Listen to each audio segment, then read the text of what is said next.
Most people are just going through the motions in their careers, in their industries and their professions.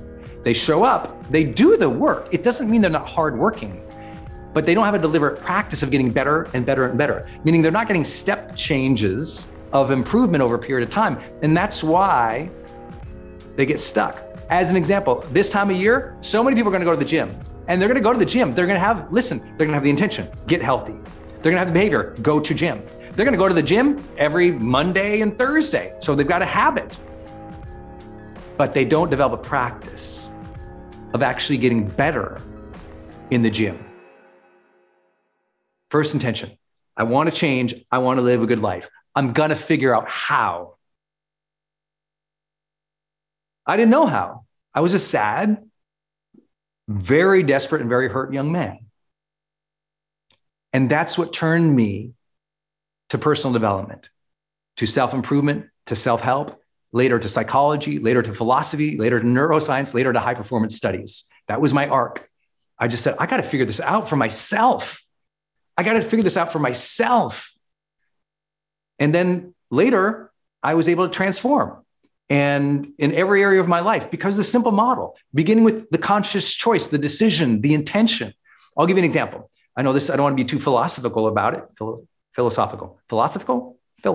Sounds good. Okay. I wanted to make sure, okay, I got to figure this out. I'll give you a great example. I get asked this every time I do this about communication.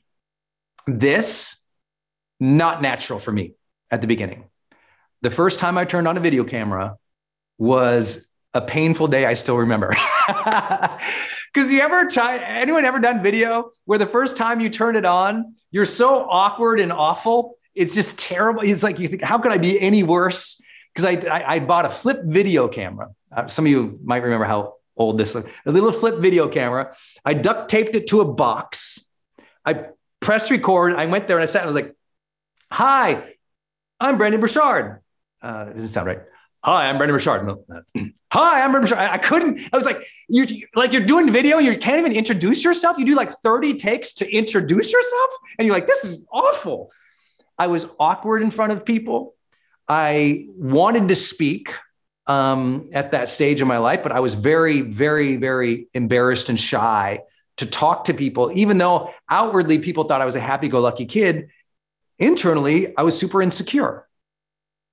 And I wanted to be a leader though. And I wanted to communicate. And especially after my car accident, I got very clear.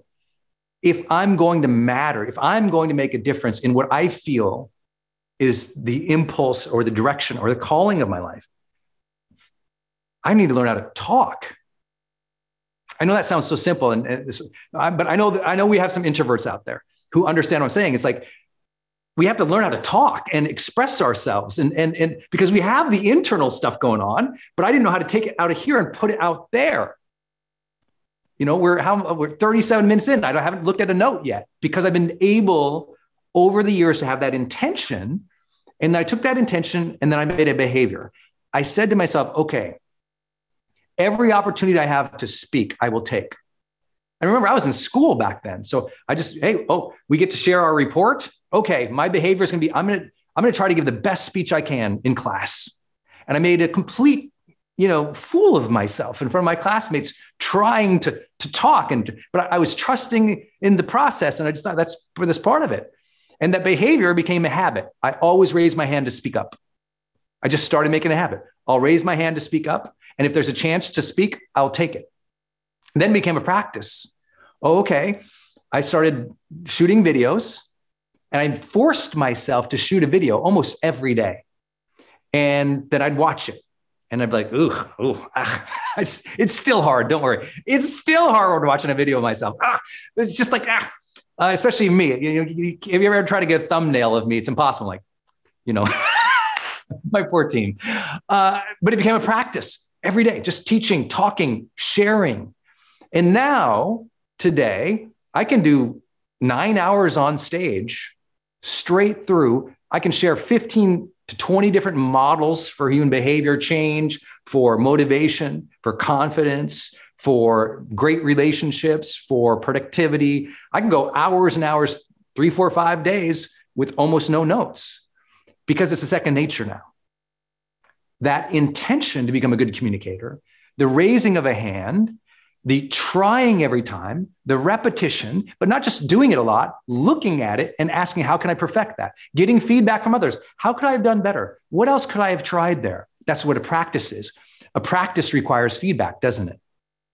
You could do yoga in your house, but if you go to a class with an expert teacher and they adjust you, that's more perfecting practice, what we call a deliberate practice. You're getting the feedback that's making you better.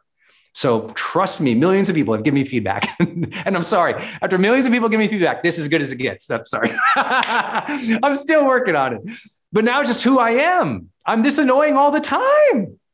It's just, you learn to be yourself and to do your thing. This is my thing. But notice it began with intention. I want to be a better communicator. So what's your intention this year for what skill sets you need to develop? That's really related to that mission and that career part of it. Most people are just going through the motions in their careers, in their industries and their professions. They show up, they do the work. It doesn't mean they're not hardworking, but they don't have a deliberate practice of getting better and better and better, meaning they're not getting step changes of improvement over a period of time. And that's why they get stuck. As an example, this time of year, so many people are going to go to the gym. And they're going to go to the gym. They're going to have, they're going to have the intention, get healthy. They're going to have the behavior, go to gym. They're going to go to the gym every Monday and Thursday. So they've got a habit.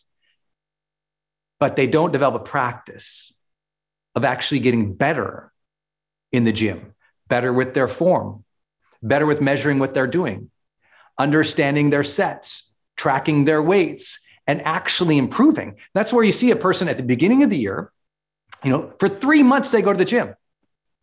And you know what? That's a great intention, great behavior, and great habit. But because there's no deliberate practice in improvement, what happens? Well, one person who goes to the gym for 3 months versus another person with a deliberate practice, the person at the end of the 3 months, everyone goes, must be her genetics. And you start telling yourself this story about why people are getting ahead better and faster and differently than you, that they're blessed in some crazy way, when usually 9 out of 10 times they had a more deliberate practice. They were getting feedback and they were adjusting ever so slightly along the way. They were perfecting that practice. And so every day it was a compounding effect of perfecting that practice, where a period of time, it's like, whoa, in 3 months, they've got some abs showing. And in 3 months, you're still forcing yourself to get to the gym. That is the difference of this model. And it doesn't mean, notice, there's no judgment in it. Notice, I'm not talking about personalities. What we're talking about is intentions, behaviors, habits, and practices. That's what we're talking about.